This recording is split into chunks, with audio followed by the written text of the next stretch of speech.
Yesterday afternoon, on the third day of the summit, Ingrid Munro received a standing ovation for her presentation on the work of Jamii Bora in Kenya.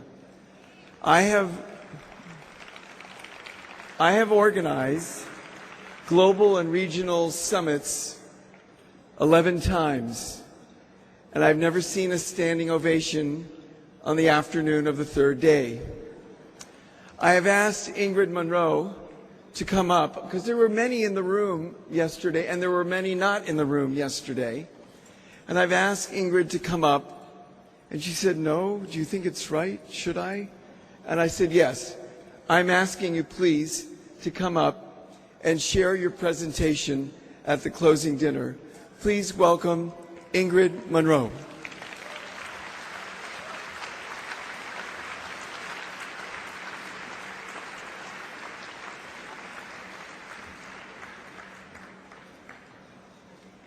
Dear friends, thank you. Thank you for all the warmth, all the support, and all the love you have shown after I presented some of my members to you. I have sent SMSs and emails home, and I've told my members and my staff, you received a standing ovation.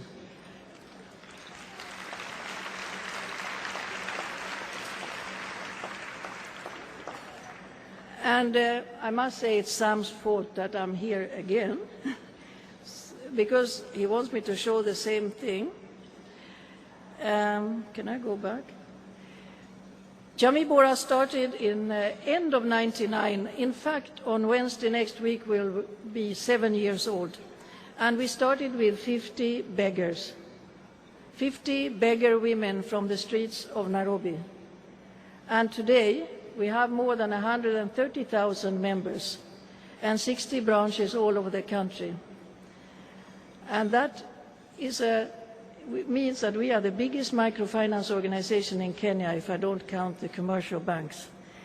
So when you say that it's difficult to reach the destitute, I want you to hear that the most destitute can do the biggest miracles. And that's what Jamii Bora is showing. We are the biggest microfinance organization in Kenya today because of 50 stubborn street beggars who refuse to give up. Our members climbed every day, a little bit at a time, to get out of poverty. Some climbed very fast. They passed that $1 a day threshold in less than a year, sometimes in half a year. Other climbs slowly, but within 5-6 years, even the slow climbers have passed. Our mission is not, like many missions, to be the best microfinance institution, the most profitable, the most remarkable. Our mission is to assist our members to get out of poverty and to build a better life for themselves and their families. We believe that every human being is unique. We believe in the inner strength and beauty of every human being. And we believe that every human being is the creation of God and has equal value. We believe in the importance of the family, the whole family, not only the women, not only the young, the old and the young, the women and the men. And we believe it's possible to eradicate poverty. We believe that all our members can get out of poverty, and we want them to do that. When they become members of Jamii Bora, we give them access to a ladder. By being a member of Jamii Bora, they can get access to that ladder, and they should use it to climb out of poverty. But we also make it clear to them that while we provide the ladder, the climbing they have to do themselves. The Jamii Bora ladder consists of our microfinance program, of our health and life insurance, of our business school, the housing program, our counseling of street beggars and plantation workers and other desperate people, and our Levuka program. Levuka means to become sober, because we found that even alcoholism and drug addiction is a very big stumbling block for some poor families to get out of poverty. All our staff are recruited from the membership. We don't take anybody off the shelf with fancy degrees. Everybody comes from our membership. And I would like to say that our members have very high degrees from universities of life.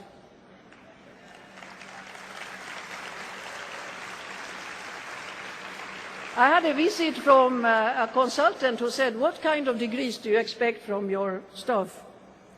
And I was getting tired of those questions, so I told him, well, for one thing, all my social workers have a doctorate degree in social work. They said, "Oh, wow." I said, they're all graduates of Uhuru Highway University of Street Begging. And it's a tough university. We work through promotion and mentoring.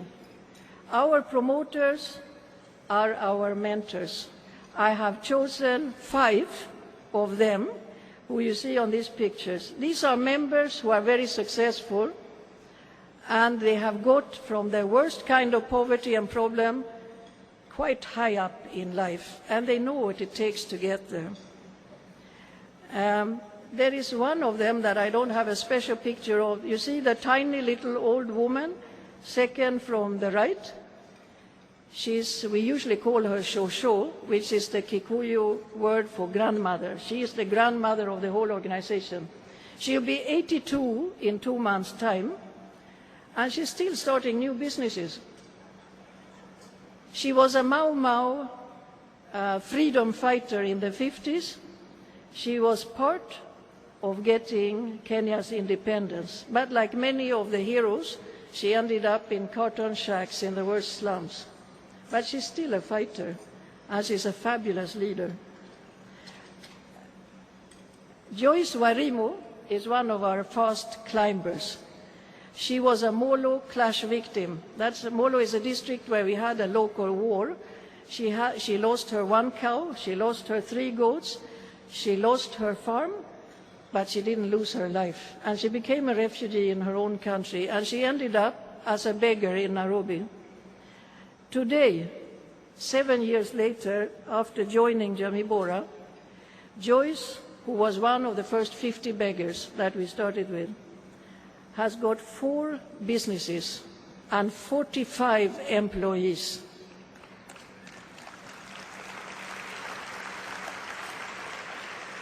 And she started with a loan of $25. That's what she started with. Now, don't look at the destitute as helpless, as people who need handouts, and we have to have special programs to figure out how to reach them. We started with them, and they are the ones who have created our programs. Wilson Maina was a thief. In fact, he was one of the most wanted criminals in Mathare Valley, which is one of the worst slums in Kenya and in Africa as a whole. He was so hungry all the time, he was so desperate, that he said, "I'd rather die from the bullet of a police. At least you die fast. If you have to wait to die from hunger, you're not dead today, you wait till tomorrow, you're not dead tomorrow, you have to wait another day." That was his rationale. Of course, his kind of employment created a nightmare for his mother and his wife. And he joined us in February 2000. And he was so touched that the staff of Jamii Bora accepted him even though he was a well-known criminal. And he was so proud when he got his first loan of $20. $20 is difficult to get a lunch in Canada for $20. And $20 was all it took to get Wilson out of crime. And today, he has borrowed 18 times, and he has 4 businesses. a second-hand clothes business, a green grocery business. He's even a landlord now. He's renting out rooms in the slum. And he has a little jewelry business. He does these beads and makes nice jewelry. And the best thing with Bilson is that he is spending his life to change the lives of many others. He's convinced so many hundreds of young thieves to get out of crime and get into a better life.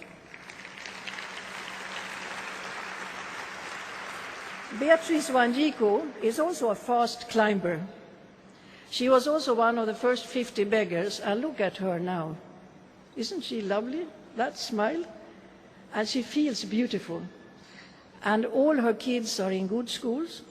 She has a shop in Mathare Valley slum, and she's a wholesale vendor of soft drinks, which he sells to the other small shops. You can only afford to buy a few.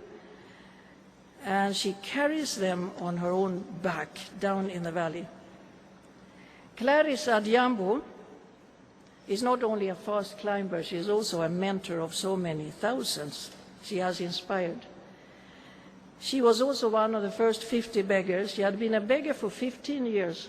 And believe it or not, at that time, and I knew her at that time, she was a skinny woman. And you can see now she's quite big, and she's proud of it. And I think she's incredibly beautiful. Her first loan was $22. Now she has borrowed 9 times, and she has now a wholesale business with fish. And here she is, the queen of the fish market. And she also has a little restaurant, which is open in the afternoons, where, you know, wholesale, you sell out everything in the morning. Of course, she's selling fish dishes. And she's building a little marketplace, building small market stalls of corrugated iron sheets, which she rents out. The best thing with Clarice is that she inspires thousands. Just like you, Professor Yunus. Everyone you touch is changed for life, and I'm one of them. I don't know if you remember, but in 1988, when we were starting our African Housing Fund, you were invited by the Ford Foundation to come and teach me. And we took you through the slum of Mathare Valley, and the women still remember you, and they've asked me to specifically greet you and tell you what they have done with their lives, because you touched us, and we are forever grateful to you for that.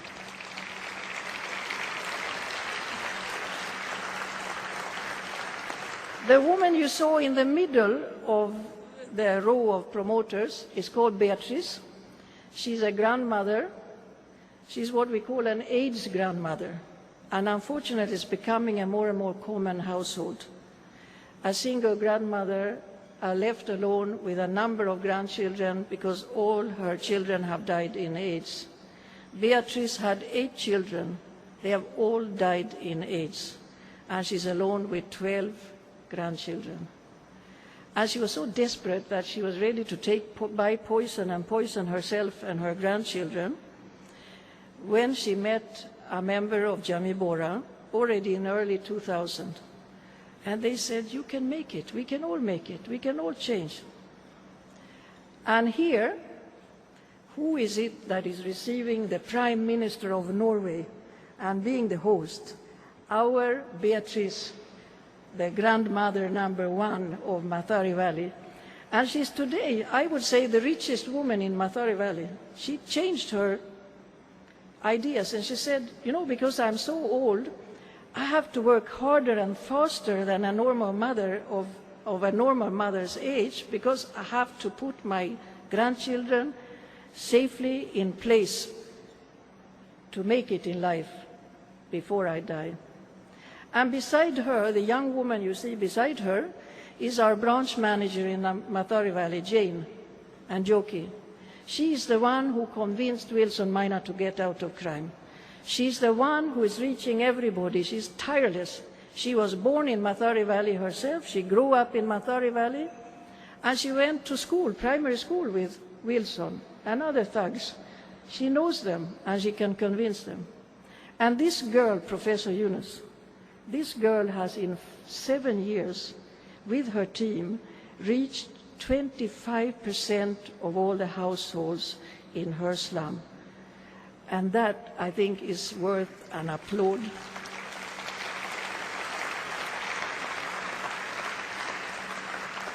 You may say that we have become cocky. We are proud. Our members are very proud. And our members know now that nothing is impossible.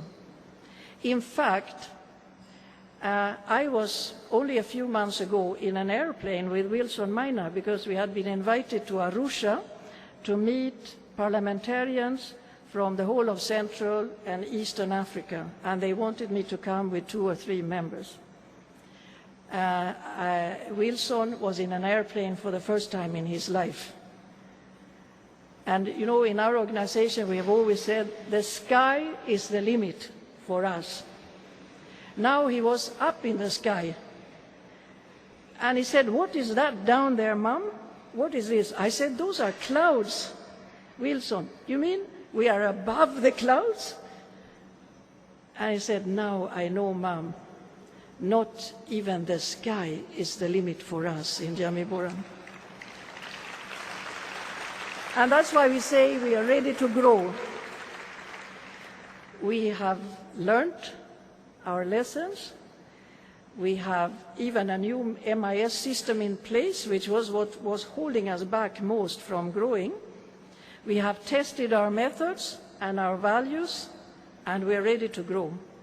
And we are saying like this: if Jane has reached 25% of all the poor households in her area in 7 years, why should all the other staff not be able to reach 25%? So we have put that as our target. This girl in Mathare has given the target for the rest of us. That's our target. I won't bother you with a new organization. To be a regulated MFI, we have formed a company limited by shares, both for our housing and for our microfinance work. But in the trust, we continue with the other programs, and the trust is the major shareholders in those companies. The only thing I want to say about our financials, our average loan, including the housing loans, is $95.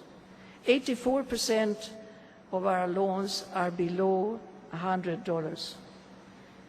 And that is a challenge because you lose money on the smaller loans while you gain money on the bigger loans. But since we expect everybody to hit the sky, we know that we will make it because everybody is climbing. And for 2 years running now, we have covered our administrative costs with the income from the interest we are charging on our loans. The driving force behind our growth, we think, will be our housing program. The families, our members, live in appalling housing conditions. The little home of 6 square meters is the bedroom, it's the sitting room, it's the kitchen, it's the bathroom, and it's the store for their goods, their business. This family of 8 live on 6 square meters, or 60 square feet if you're used to thinking in feet. We have to do something about that. And everybody wants to move out of the slums. They don't want to patch up the slums, they want to get out of there. But the only option when they climb to the point that they can move out is to afford 1 room outside the slum.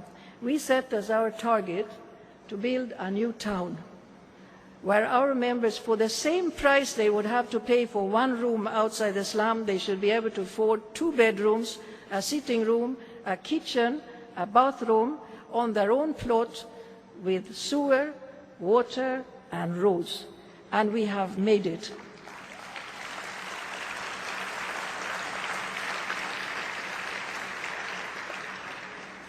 Professor Yunus, these 2 women who are producing building materials, they met you in Mathare Valley when you came with your wife, and they haven't forgotten that. And they have brought special greetings to you today for what you've done for us. Thank you. We are building our dream. We are living our dream. And we think big. I don't see why, because they started as beggars, they are not worth the best. Of course they are worth the best, and that's where we are heading. Felista was a very slow climber. I have shown you many fast climbers, but there are also slow climbers. What was holding her back was that she has 3 sons who are alcoholics. Whatever Felista earned from her little vegetable vending, the sons would steal at night when she was asleep. If she managed to hide it so well that they couldn't steal it, they would beat their mother until she gave them the money. She was almost giving up. But she's a very hard worker. And because of our housing program, and because so many of our fast climbers are creating many jobs, the slow climbers can get employed by them. She's a wonderful example of a good, hard-working member, and she's a little bit at a distance from her sons. And through our Levuka program, the sons are coming out of their alcoholism. Beth was also a slow climber, and now she is a top producer of blocks. And you know, they are paid by block and by tile that they make. Her problem was that her kids were sick all the time. She tried to run her little grocery store. She had to run home to the children. And somebody else had to look after the store, and they didn't give her the money. She never managed because of the children's sickness. Now she's a top performer, and she has a good income, and the children are healthy. Look at this, 1.4 million building blocks. It's covering a huge area. Why? I didn't tell you yesterday, but I'll tell you today. We have not been allowed to start constructing yet. There are some small NGOs who are fighting us, but behind them are very rich people. And what do they have against our town? They don't want poor people around. Anywhere else, Mama Ingrid, they say, but not here, not with us. And yet the local community loves this project. They are all members now of Jamii Bora. So we also have to fight the rich at times. And I want all of you in this room who are rich, and I know you are many, to help us convince the rich in our country that poor people are good people. They are not thieves, they are not criminals, they are not murderers, they are not rapists, all these things that we have been accused of, dragging with all sorts of bad people. And yet it is Clarice, it is Joyce, it is Wilson, it is Beatrice, all these wonderful, good, strong people who want to move to this town. We still have a lot of preaching to do. We now want to reach all the districts. We are very strong in Nairobi, very strong in Mombasa, quite strong in Rift Valley, Central Province and Eastern Province, but we are not very strong in Western and sort of half strong in Nyanza. We have focused on how to give the relevant services now to every area. For instance, in arid and semi-arid lands, which we have a lot of in Kenya, the people are poor for one reason alone. They don't have water. And I discussed with the women in this area. They kept complaining that we can't do anything because we don't have rains. God has not given us rains. I said, okay, God has not given you rains, but he has given you brains, and you're supposed to use them. And we are actually literally walking on the water. They said, where? We don't have any water here. Well, I said, it's under the ground, and we can put a hole and pump it up, and that's what we have done. And the water is the road out of poverty in those areas. But it's too big a loan for one family to take. So if you can see on this picture, there are many families, goats or sheep here drinking, and you can see the cows waiting patiently from different homes. And we have a committee that looks after in which order they get the water. And we have organized this well, and every family that is a member of this water well, they become shareholders, and they take a loan from us for that share. And that loan is $75. And they have been waiting since independence. For 44 years they've been waiting for this water well. And when they have realized we can make it ourselves, we just need a microfinance loan and somebody organizing this. Agnes was not getting many drops of milk from her cows because of the droughts, the constant droughts. Now she gets much more milk from each cow, and she has more cows because of the water. Gladys spent 6 hours per day to fetch water. Now it takes her 30 minutes to get the water. And you can imagine now she has 6 hours to do gainful income generation. For instance, the chicken businesses of women can now flourish. Emily's chicken business has become huge in a short time because she has access to water. And so many of them can grow vegetables. Now, our goal is to reach the whole family, the old and the young, the women and the men, the strong and the weak, the fast climbers and the slow climbers.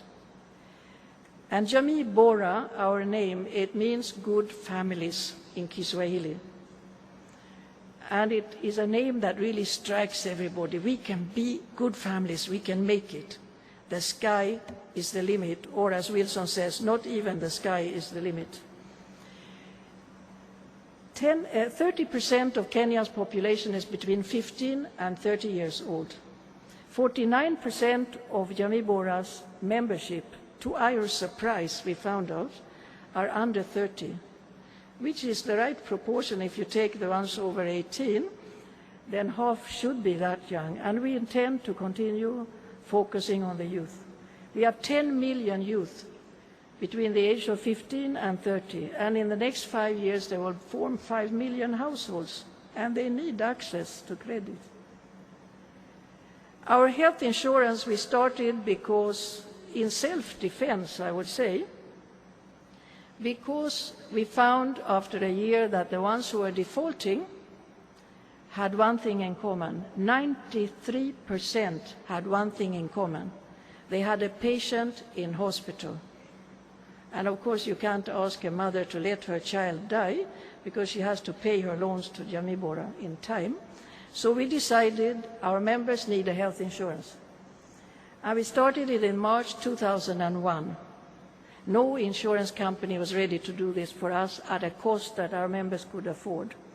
We charged $12 per year for an adult member and a maximum of 4 dependent kids. If they have more than 4 kids, they can insure them for an extra $2. And they can pay now 30 cents per week instead, because they can't afford to pay all at one go, so they pay 30 cents per week. And I can tell you we have saved so many lives. And if you save the life of a poor mother, you have saved 6 to 8 kids from becoming street kids.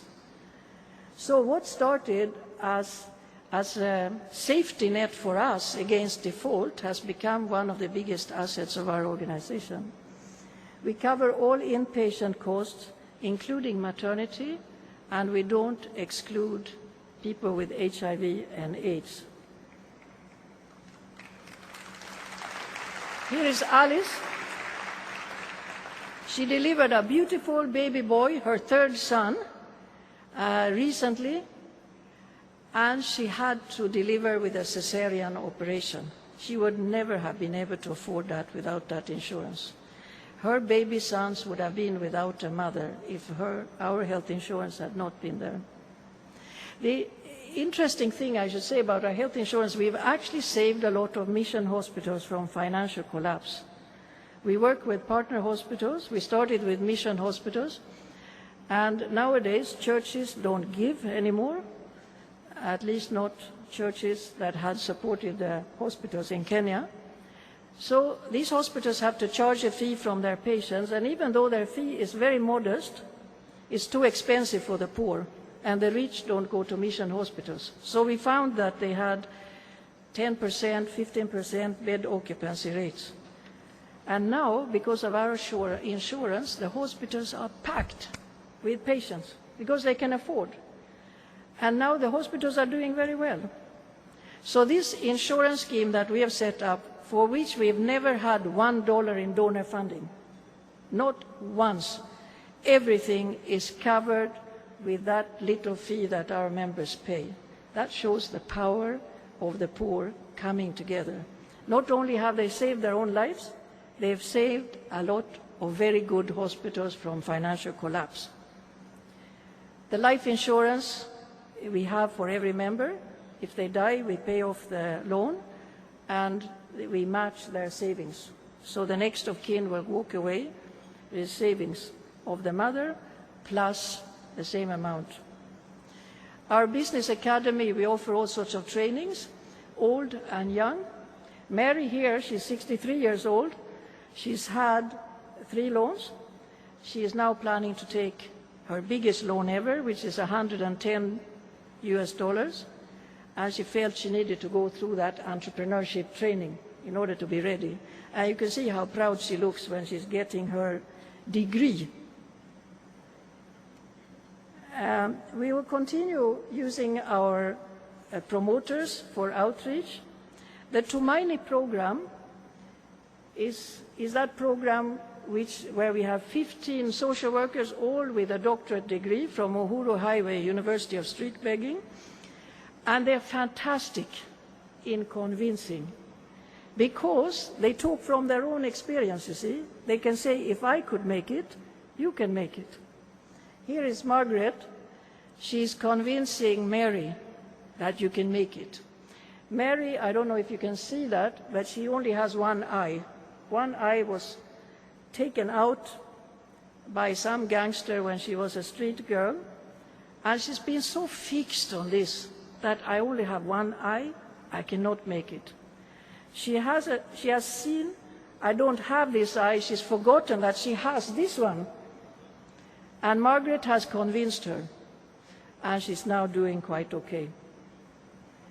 Alice is our branch manager in Kiambu, and with 2 social workers who are plantation workers, we're also focusing on the landless rural poor, the landless laborers.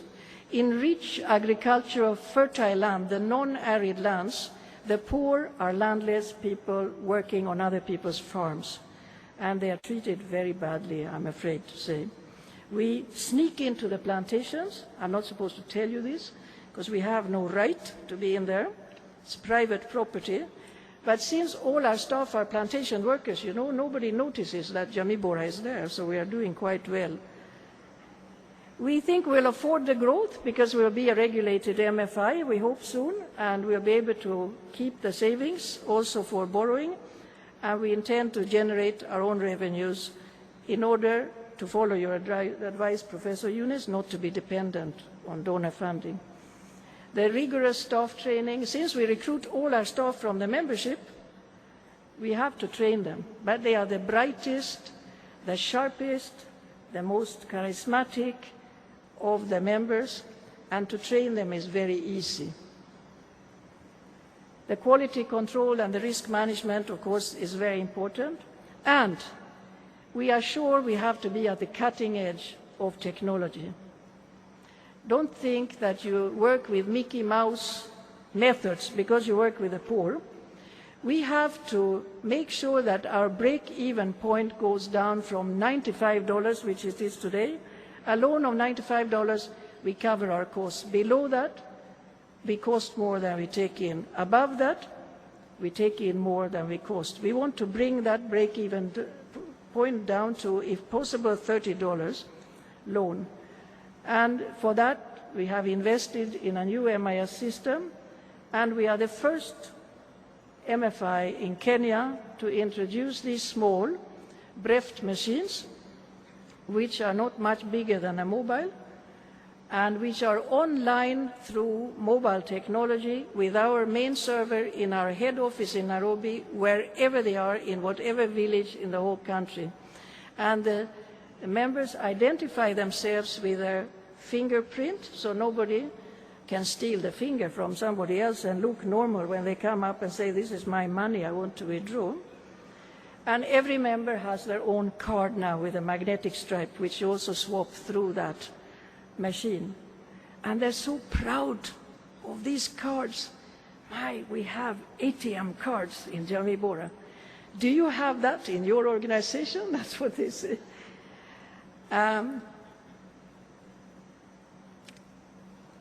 It is her future we are working for. It is the children of the world that we are working for. Let us never forget that. She's 6 years old. She's a child of a plantation worker. She was born into a very harsh world. Let us promise ourselves that we should give her and her children a better world and a better start. Thank you very much.